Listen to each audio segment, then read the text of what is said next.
bizarre crimes of cartoon voice actors, bro. Shout out to all my who do the cartoon voice acting and like that, though, bro. We're gonna go ahead and watch this wave video and see what it's talking about, though, bro. We're gonna see what it's talking about, bro. I better not see none of my goats on there, though. I ain't gonna lie. Actors getting in trouble with the law is seen as somewhat trivial. I was about to say, hold on. I was about to say, shout out by Ezra Miller. Yo, no, fuck Ezra Miller, bro. Fuck Ezra Miller, bro. Yo, hey, yo, those shout outs, very bad ways to start the video. Yo, fuck that nigga Ezra Miller. We do not rock with anything that he be on. I'm not gonna hold you. That's your man's? Fuck no, bro. These days, but there's something a bit more peculiar about a voice actor getting on a crazy locked run, up. Like when the voice actor behind Squidward gets a DUI, it kind of feels like Squiddy himself was hitting the bottle from behind the wheel. Yeah. Today we'll be looking at a handful of bizarre cases involving voice actors behind beloved cartoons, committing some rather unusual and at times heinous crimes. Let's begin. The Yogi Bear police standoff. It's undeniable that Hanna-Barbera has created some of the most iconic cartoon characters in history, with one of the most prominent being the easygoing, happy-go-lucky Yogi Bear. Careful, Yankee Doodle. A guy can get hurt with one of those things. Damn. Ain't it the truth? Goofy ass out. The truth hurts. First introduced in the 1960s, Yogi was originally voiced by Daws Butler. Well, I regrets a little bit. You're moving your lips. You should be able to take some kind of therapy for that and try to control it. You're embarrassing me. Yogi Bear and Huckleberry Hound are only two of dozens of animated cartoon characters whose lips move when Daws Butler talks. Unfortunately, it's so crazy what niggas used to find entertaining for like cartoons and shit like that. Like Yogi Bear and like puppet type shows would be like entertaining, and technically the Muppets and Sesame Street shit that we grew up on was still entertaining. But it's just interesting because now if you try to play one of those shows in front of niggas now, bro, like anybody who is born off TikTok or something like that, they is not gonna be trying to watch that shit, bro. Butler would pass away from a heart attack in 1988, with a replacement needing to be found. This is when Greg Burson, a then up-and-coming voice actor, this nigga would be a fire Discord mod. Let's get this nigga came into play. While he started his career doing minor roles in commercials, he got his big break in the late 80s, when the new Yogi Bear show was created. It was meant to be a spiritual successor of the original series. Burson had even been directly trained by Butler himself before his death, serving as a near-perfect substitution for the guy's voice. RP to that nigga, because I be wondering, chat, like, who else could play certain voice actors? Like, fucking the voice for Luffy, bro. God forbid, if the voice actress for Luffy ever dies, bro, I'll cry real tears, because nobody can do it like her. Hold in here, boo-boo. It's not that bad, Yogi. Maybe not for you, boo, but I can't take one more winter in this freezing-type cave. What I need is a nice, warm, snuggly bed. And the clout that came with being Yogi Bear would open up a new floodgate of voice acting opportunities. Right, I'm going to send you a YouTube clip, but you guys stop it 7 seconds in. All right, bet. Now that looks like the beginning of a beautiful friendship. But what I don't understand is why anybody but me would want 18 carats anyway. He became a sort of default stand-in, leveraging his experience in cartoons into other voiceover work. He landed a role as Mr. DNA, you know, from the little animated DNA guy segment at the beginning of Jurassic Park. Yeah, the guy was going places. That was that nigga, bro? This nigga low-key had emotion. Okay, what's this video? I do have one more request. It has to do with our training regime. Will you guys suck me off until I come all... Crazy. I remember when that shit got leaked. Crazy leaked audio, bro. Guy segment at the beginning of Jurassic Park. Yeah, the guy was going places. Bro. A DNA strand like me is a blueprint for building a living thing. And sometimes animals that went extinct millions of years ago, like dinosaurs, left their blueprints behind for us to find. While at the time it seemed that he would continue on this trajectory towards larger and larger roles, all of that would come to an abrupt end in 2004. In May of that year, police arrived at Burson's house after being alerted to a possible kidnapping. According to the New York Post, 2 female roommates came out of the house and claimed that Burson was holding another woman hostage. This was concerning because Burson was also armed. This initial call escalated into an almost 6-hour standoff with authorities, getting so bad that a SWAT team was deployed. Eventually, Burson surrendered and was arrested on the spot. Gang, how do you explain a motherfucking 6-hour standoff with the motherfucking goddamn feds, bro? This is sick. He was reportedly under the influence of alcohol. It goes without saying that. This is the thing, Chad. I've drank before and shit like that. Maybe I haven't drank to the point where I'm fucking blackout drunk or no shit like that. But I'm like, bro, what the fuck y'all be sipping on that got y'all niggas committing crimes, though? That's the thing, like actual real deal crimes, right? That this incident completely ruined the voice actor's career. It was enough to scare away any would-be. Come on, nigga. Come on, bro. Come on, my nigga. Come on, gang. Come on, gang. Come on, bro. Come on, gang. Drink responsibly, my nigga. Come on, bro. Come on, my nigga. Come on, gang. Employer that was in search of a voice actor. According to Wikipedia, the last role that he ever did was a security guard in a Looney Tunes short titled My Generation Gap. Nobody gets in without drunk, crazy drunk. And there's a lot of being drunk. And this is really all there is after that instance. So it's pretty clear that this dramatic situation caused him to lose his career. Him losing his voice acting career only exacerbated his alcoholism. Over the next 4 years, he would continue. That nigga had a job as motherfucking Bugs Bunny and Yogi Bear in motherfucking early times, in early 2000s. Like that though, bro. Low key, that nigga had a really good job, bro. Kind of sold. Drinking as he became more and more depressed, eventually passing away at the age of 59 from what's been described as complications from diabetes and arterial sclerosis. Mark Evanier, known for his work on the cartoon Garfield and Friends, was a colleague of Burson and commented this on his blog regarding his friend's death. Quote, "If I ever had the idea that drinking was something a person could just stop doing by choice, it was well rebutted by watching him battle it. It was a vicious, self-perpetuating cycle. He lost work because he drank, and that depressed him, so he drank more." Overall, it's a sad story of a man who was destroyed by his addictive vices. A stark contrast. Bro, if y'all are ever sad, bro, don't drink. Nigga, don't drink. If you're ever sad, bro, don't drink, bro. If you're in a recreation with your friends and shit like that, or you having a drinking night or like that, I feel like you should drink in good spirits. I feel like if you drink in bad spirits, bro, that's how it really starts getting crazy, bro. Niggas fucked up off the Don Julio at 22 years old, bro. Contrast to the many colorful characters that he portrayed. While Greg's passing from alcohol-related complications is indeed tragic, it does bring me some solace to know that his voice work as Yogi the Bear will live on forever and provide entertainment and happiness for many young people to come. Except niggas is not watching Yogi Bear in 2025. Nigga, am I in a motherfucking ad? Oh, yeah, yeah. DUI. Squidward DUI SpongeBob is without a doubt one of the most. Man, Squidward's my nigga. I know a lot of people hated Squidward though, bro. And to be honest, I hate Squidward a lot of times too. I ain't gonna lie to you, bro. There's probably a lot of times I said fuck Squidward because sometimes Squidward be acting like a.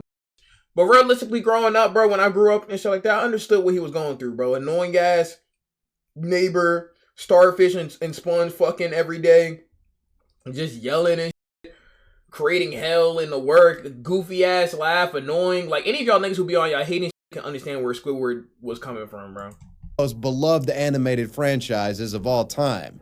Now, while the leading character is obviously the Sponge himself, Squidward has also served as one of the series' main staples. His often sour mood and depressing outlook resonated with many adults who tuned into the show. And of course, Roger Bumpus, the voice actor behind this character, was critical in not only Squidward's popularity, but the show's success as well. SpongeBob is my favorite friend ever. Not!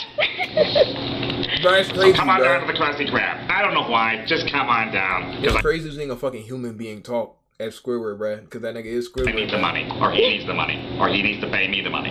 Anyway, if this nigga's on Cameo, I'll make this nigga say some crazy.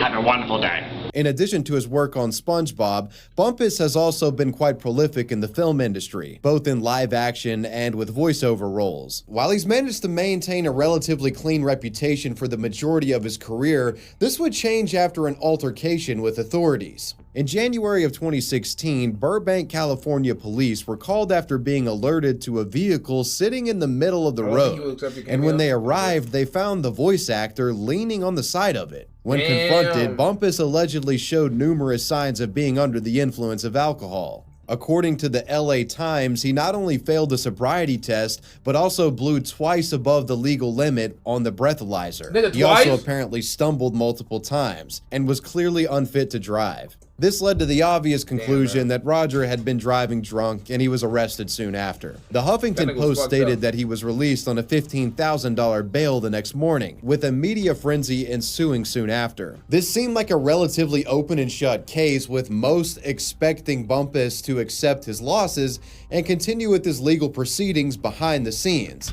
I don't think they removed him as Squidward, though. I don't think so. He soon... Or maybe nowadays he did. Is SpongeBob still going on, chat? Spoke out, however, claiming that he was being misrepresented. In a statement given to TMZ, the voice actor claimed that he was fully compliant and that details of the story going around were not completely accurate. Crazy, he maintained that he had been pulled over after being followed for some time, and that he had fully owned up to the fact that he was driving drunk when questioned. It can be assumed he felt the need to clarify this, since the initial story told by police made him seem much more incompetent and unhinged. At the time, many following this story wondered if he was going to get let go from Nickelodeon, considering how careful the company was about maintaining a family-friendly image. I mean, you're dealing with SpongeBob here, one of their most valuable properties. While speculation was rampant, this ended up not being the case. It seemed that the nigga, because who's gonna do Squilliam and like, nigga, who gonna really do it like this nigga, bro? Shout out my nigga Squidward tennis balls, my infraction hadn't been major enough for the vast majority of people to give a shit about this. It is fucked up to drive drunk, but the greater public deemed this as a lapse in judgment and let him off the hook. And my final thought on this story, if there was a character in SpongeBob to get pulled over for driving drunk... That's how nigga sounds. When I need foreplay when I cry. Like, no, I can't hit that hoe. I ain't gonna hold over, bro. No, that's wrong one. I can't hit that hoe, bro. For some reason, I feel like it would be Squidward. Mr. Krabs is a close second, though. McGruff the Crime Dog does the unthinkable. In the realm of I don't know what the McGruff the Crime Dog is. I've never heard of that. PSA and public safety advertisements, you would be hard-pressed to find a cartoon mascot more iconic than McGruff the Crime Dog. Right up there with PSA superstars like Smokey the Bear, McGruff is an American pop culture legend. Gen Xers and millennials watching will most certainly remember this trench coat wearing cartoon detective hound dog, and him urging young people to be safe and help take a bite out of crime. It's my job to teach you to protect yourselves. Man, bro, when I was in elementary school, they used to show us a whole bunch of on like the rolling TV, bro. Like, not like stop, drop, and roll, don't do drugs, don't text and drive. They used to show a whole bunch of PSAs though, bro. What happened to that, bro? Make it your job to learn. Lock your doors. That's an easy way to take a bite out of crime. An ad agency executive named Jack Keel helped the government create McGruff in collaboration with the Ad Council, a nonprofit organization notable for many classic PSA advertisements over the years. Originally voiced by Jack Keel himself, this crime-fighting canine became an instant hit with young people and would soon become the official mascot of the National Crime Prevention Council. Many short cartoons were made featuring McGruff throughout the 1980s and early 90s, almost all of which have now become iconic pieces of pop culture history. Learn how to keep your family and your community safe and help take a bite out of crime. So with McGruff's history explained, we move forward to a more bizarre piece of trivia surrounding this crime-fighting dog. While McGruff is mostly known for his Jack Keel voice cartoon appearances, McGruff is also portrayed in real life by various costumed actors contracted by the government. Which brings us to John Morales, a man known for his portrayal of McGruff in the early 1990s. John Morales was a seemingly I ain't gonna lie, nigga. With this photo right here, though, my nigga, you know my nigga John was on dirt, though, bruh. Like, nigga, slick back Rico Suave hairline, my nigga. Patchy goatee, oversized distressed Superman shirt, my nigga. Bust down, that's not a bust down rollie, my nigga. That's a I don't know what the fuck that is, my nigga. That might be like G-Shock. I don't know. Well, you just told this nigga was up to no good, bro. Standing citizen who decided to take up the McGruff mantle after being commissioned to do so back in the 1990s by his local police department in Harris County, Texas. The man would make numerous appearances as McGruff and was beloved by the local community, seemingly dedicated to reducing crime rates, keeping drugs out of the area, and helping children stay on the right path. Morales was seen as a role model to many around the state of Texas. However, in one of the most ironically baffling twists imaginable, the man behind McGruff would be exposed to be exactly what he claimed to fight, a criminal, and a pretty serious one at that. It all started in 2011 after John was flagged down by a police officer. After he was caught speeding down a highway in Galveston, Texas, what was supposed to have been a routine traffic stop soon escalated after a trained canine unit detected the presence of drugs within his vehicle, alerting the officer. Yep, the dog snitched on his own kind. Can you believe it?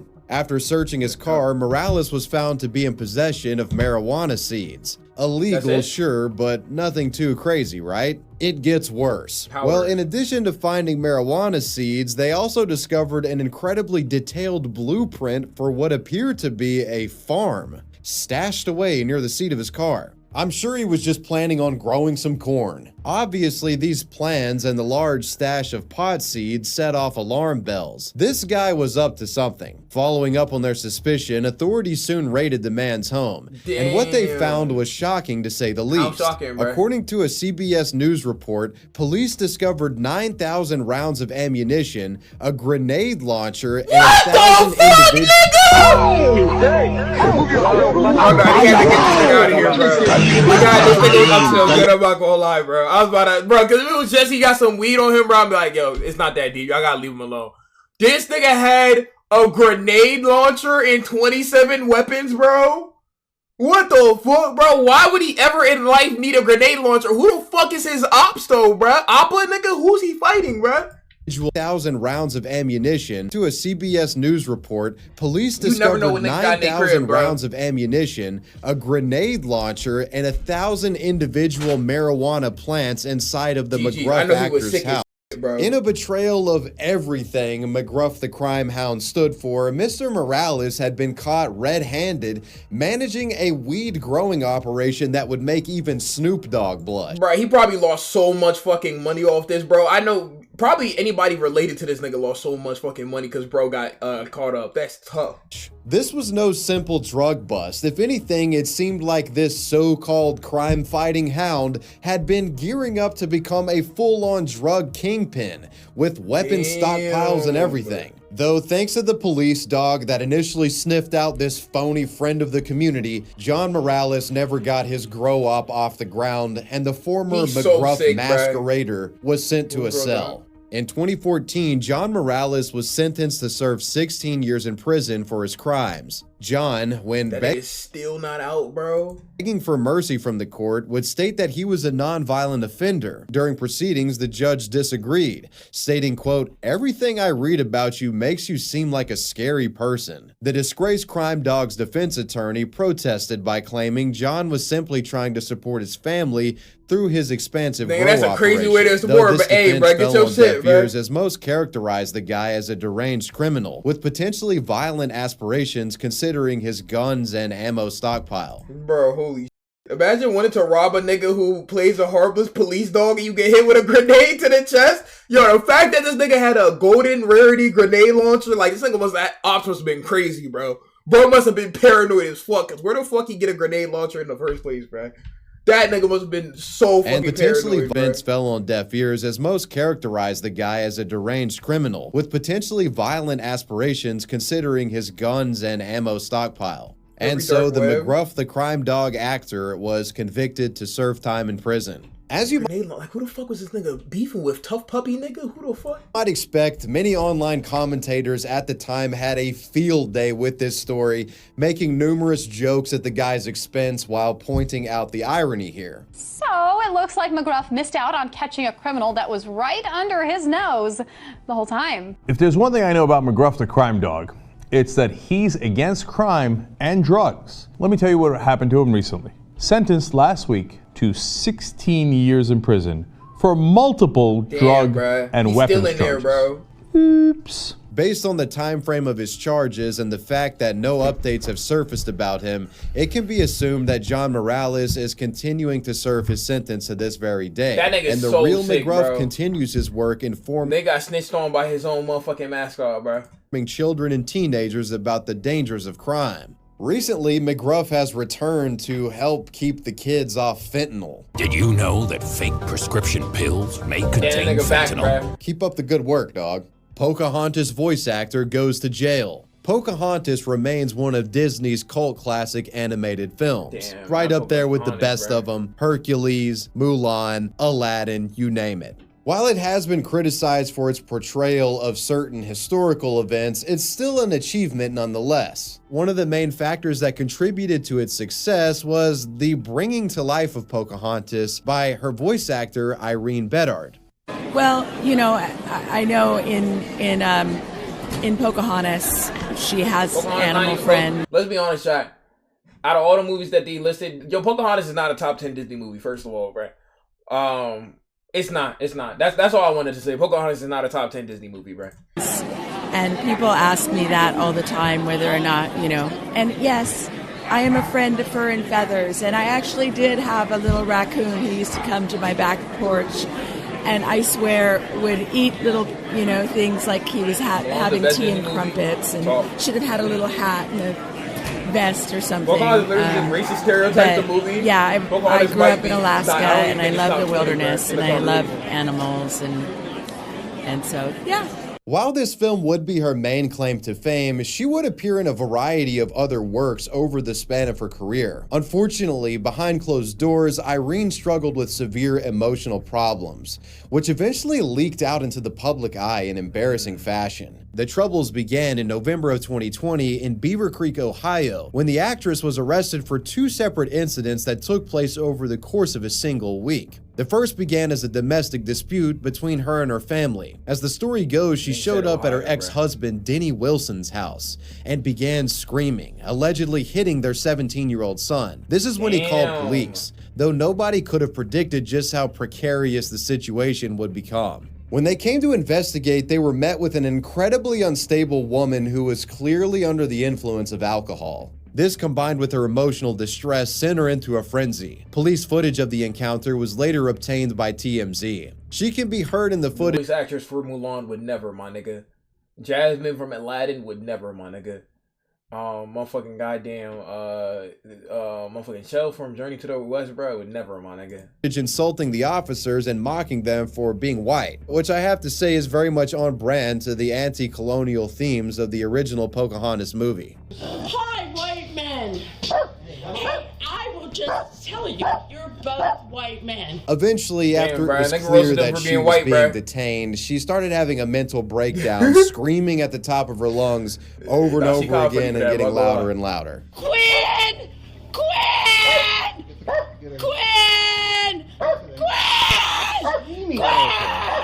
It got to the point where she had to be forcibly dragged out of the home. According to news outlet Page 6, authorities allege that during transportation, she had cracked the glass divider in their vehicle after kicking it multiple times. Her son, despite being the victim, did not press charges against her. When asked what his reasoning for this was, he stated, "Irene is a nice person when she's not drinking." As stated before, this would not be the end of her troubles. Only days later, she was confronted by authorities yet again, after she had another meltdown in a hotel lobby. Bitch is emotionally unstable, bro. That's tough. The voice of Pocahontas. I'm not gonna lie, that's what I thought she was saying too, bro. I thought she was saying some ugly shit, bro. Where are you gonna go? See, here's the problem. Now you're gonna go to jail. I'm staying away from you. No, you're gonna go to jail is where you're gonna go. I know. It's what I'm doing is staying away from you. And I'm 53 years old enough to know that it's like what I know Does this work? in law is I'm supposed to be about this amount. Damn game. This is what happens when you fall off a motherfucking roll and you don't got no other rolls coming in though, my nigga. You just did Pocahontas though, bro. You ain't have no other money coming in though, bro. Yeah, this will happen to you. I ain't gonna lie. You don't know what that is. Stop! That shit went to a black screen immediately. That shit could be back from footage, my nigga. You don't know what that is. Stop!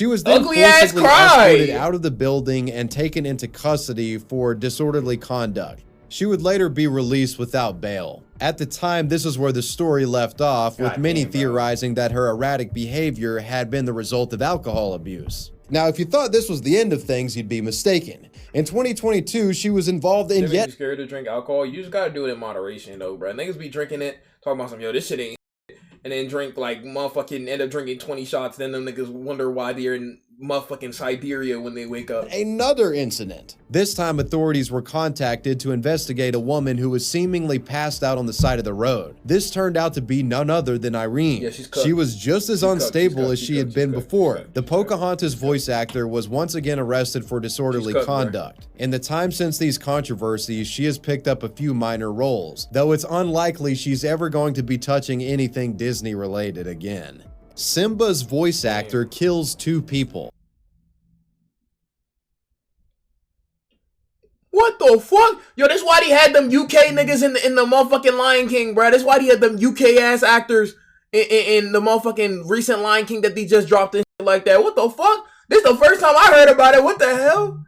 It means no worries for the rest of your days. Like, damn, this nigga really caught a body? My nigga, shit was not Kuna Matata, my nigga. What the fuck, bro? Anything Disney related again. Simba's voice actor kills 2 people. Matthew Broderick is an actor most known for playing the lead role in Ferris Bueller's Day Off, which has since become a cult classic. However, it's arguable that he had an even bigger role, that being the voice of Simba in The Lion King, released in 1994. Specifically, he played the voice for the adult version of Simba. Wow, seeing as how prolific he is in kids animation and family-friendly live action stuff, you would expect him to have a relatively spotless reputation. However, there is one particularly egregious incident that occurred early on in his career, with his actions resulting in the tragic deaths of 2 innocent people. Wow. In September of 1987, Broderick and his girlfriend Jennifer Gray were driving along a highway in Northern Ireland while they gonna have like a DUI related like incident where he killed 2 people, right? On vacation. Get them 1 through 5. Let me get like 4. According to a New York Times article, the young actor was driving on the wrong side of the road, and this resulted in a head-on crash with another vehicle. The other vehicle had 2 people in it, a 63-year-old woman named Margaret Doherty and her 28-year-old daughter, Ann Gallagher. The incident also left Broderick and his girlfriend hospitalized with severe injuries, though they both eventually recovered. In light of his alleged negligence, he was arrested and charged with the death of Ann, later being released on a $4,000 bond. At the time, his fate seemed uncertain. However, despite the severity of the charges, Broderick would seemingly get off the hook with nothing more than a slap on the wrist, only being charged with the small fine of $175. Yo, nigga, the laws have changed so much, because if that nigga did that shit now, he'd be out of there, bro. He'd be out of there, bro. Simba would have sounded like, yo. At the end of things. The ordeal was widely debated, and many were shocked and appalled at the ruling, with a lot of people confused as to why a harsher sentence wasn't given. After all, it was his alleged negligence that resulted in the death of 2 people. While this may seem like a career-ending fiasco, that was far from the case. In fact, Broderick would experience a lucrative career spanning decades following this ordeal, appearing on talk show interviews and starring in numerous movies as if the incident had never happened. However, this doesn't mean it didn't affect him. Damn, I'm not gonna lie, Jonathan Majors mad as fuck looking at this right now though, bruh. Jonathan Majors, like, niggas not let that nigga play Kang no more though, bruh. Well, he might let that nigga come back. But, like, I know Jonathan Majors mad as fuck looking at this shit right now. I'm not gonna hold you, right? 2002 piece from the New York Post details how he felt an immense amount of guilt over the incident, with him stating, quote, "It was extremely difficult coming to grips with what had happened, but in time I felt better about that terrible experience.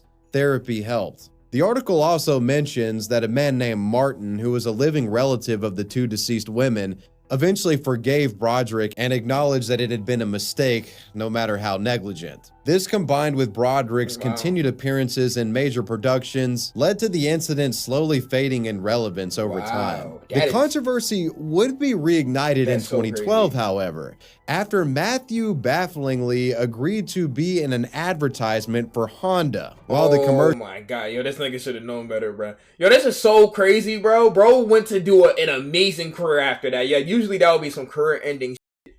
that shit actually like kind of catapulted this nigga, bro. Commercial itself is innocuous, the connection was still there, with many commenters online taking notice. One comment underneath the re-upload of the advertisement states, "This is like O.J. Simpson starring in a commercial for stiletto knives." Which I gotta give it to this commenter, you were on point. The Martin individual mentioned earlier also joined this conversation that was going on, claiming Broderick was probably not the best choice for the ad. The Honda commercial would eventually be pulled from television, and this would be the final mainstream controversy. They ain't think about that shit before they made it, bro. Like, nigga, what? Niggas dead ass ain't think about shit, bro. This is like having motherfucking goddamn. Y'all about to say such a crazy sentence, yo. Let me stop, my nigga. Let me stop, right? Stemming from Broderick's deadly car crash. But yes, for those of you unaware, the voice actor for Simba was inadvertently responsible for people's deaths. The Charlie Brown stalking incident. Charlie Brown is a widely beloved cartoon figure. For many, it's become an annual tradition to watch the animated. It had to do with serial killer and KFC, man. I'm gonna just leave it at that. 1960s Hollywood figure. Stalking incident. Wow. Charlie Brown is a widely beloved cartoon figure. For many, it's become an annual tradition to watch the animated 1960s holiday specials that him and the gang were featured in. These Peanut specials are a pillar of American pop culture. Charlie's apathetic attitude and generally depressing worldview, clashing with the joyous holidays in these movies, have provided introspection and comic relief for multiple generations at this point. The character has something of a troubled demeanor, and sadly the same could be said about the person who voiced him. The most popular iteration of Charlie Brown was voiced by child voice actor Peter Robbins, who unfortunately would not be able to maintain his stardom after childhood. While he had some sporadic roles, it seemed that Peter had little interest in pursuing acting of any kind. As a result, most simply forgot about this guy's existence,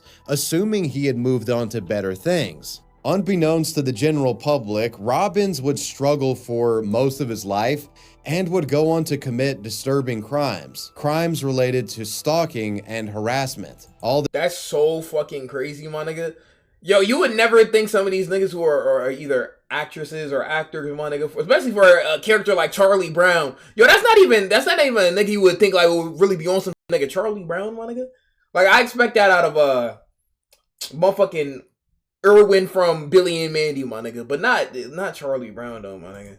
This stuff would come to light in 2013. As the story goes, Robbins had paid for breast enhancement surgery for his girlfriend, a woman named Shauna Kern. It's unclear exactly why, but for whatever reason, he was extremely unsatisfied with how the operation turned out, and he wanted to recoup his finances from the doctor who performed it. After being refused, Robbins flew off the handle. He left messages to his girlfriend threatening to kill her and allegedly threatened to kill the doctor responsible for the surgery as well. This escalated into a physical confrontation in a hotel room, where he repeatedly hit her dog while threatening to kill her if he didn't get his money. Nigga hit Snoopy? Dead ass serious? Yeah, get that nigga out, bro. For the surgery back, allegedly ending off by choking her and running away. While this would be bad enough, according to media outlet Today, Robbins had been arrested in January of that year for attempting to dine and dash. He also stated he would kill the officer involved in his detainment. These two separate situations compounded, resulting in multiple warrants being issued for his arrest. The man was eventually arrested after coming home from a trip out of When you think about it, a lot of these controversies that nobody knows about because they happened before the age of social media blew up.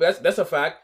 Because nowadays you hear some celebrity does like a minor inconvenience, like celebrity doesn't take photo with small child or something like that. Yo, them niggas get canceled on Twitter like, bro. The country, being charged with 5 different felonies, with one including stalking. He was held in jail with an absurdly high bail of $550,000 due to the severity of the charges. The former Charlie Brown voice actor did eventually plead guilty and was sentenced to 5 years of probation, with him being forced to attend several rehabilitation programs. Sadly, he would eventually make numerous probation violations that once again put him in the crosshairs of the law. Local news outlet CBS 8 wrote that Robbins repeatedly drank alcohol despite being prohibited from doing so. How the fuck do you know if he's drinking alcohol or not? Intentionally cut off his GPS tracker. Oh, well, there you go. and would skip mandated classes. He was officially re-jailed in February of 2015. During a hearing that took place in June of that same year, Peter completely lost it, claiming he wanted to fire his lawyer and saying that he was now pleading not guilty to all of his previous charges. During one of his outbursts, he stated the following, quote, "You just stick me in jail for 124 days. Do you have a conscience? Do you know I have not committed any crime? You revoke my probation, I revoke my criminal threat. I never threatened this woman in order for it to be a criminal threat. She has to believe I would kill her. Nigga I wouldn't kill her. Fucking I've far, never bro. had any violent behavior." This obviously fell on deaf ears, with a lot of people perceiving Robbins to be a like, nigga, this was Quagmire, bro. This would make a lot more sense, bro. But Charlie Brown, threat to society. Somehow, the story would escalate and get even crazier later in the year. In September, it was revealed that he was still causing trouble even from within his jail cell, writing letters offering $50,000 to assassinate the county sheriff. This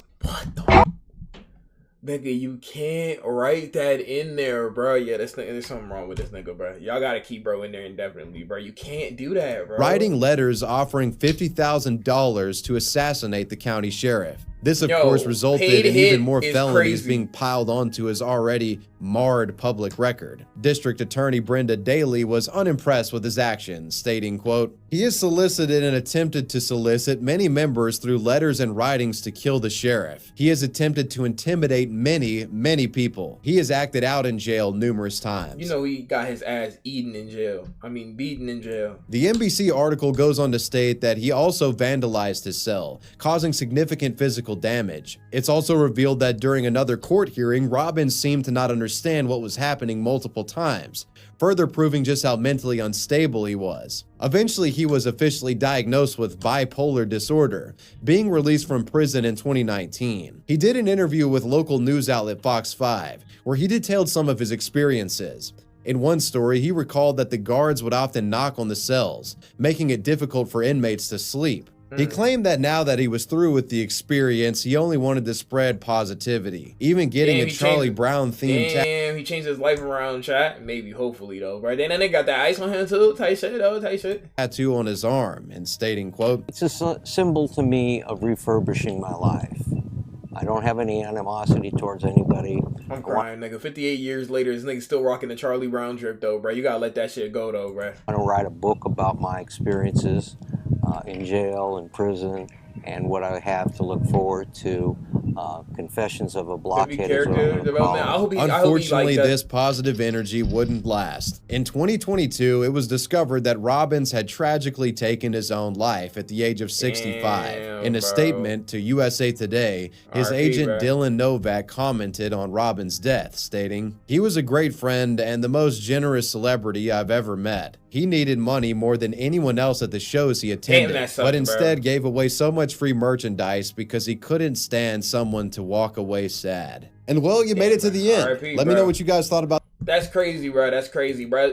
Like, these voice actors that we grew up with be having a life, and sometimes, though, bro, shit ends up a little wild, though. The craziest one is that the Lion King one. I don't know how that got away with that, though, bro.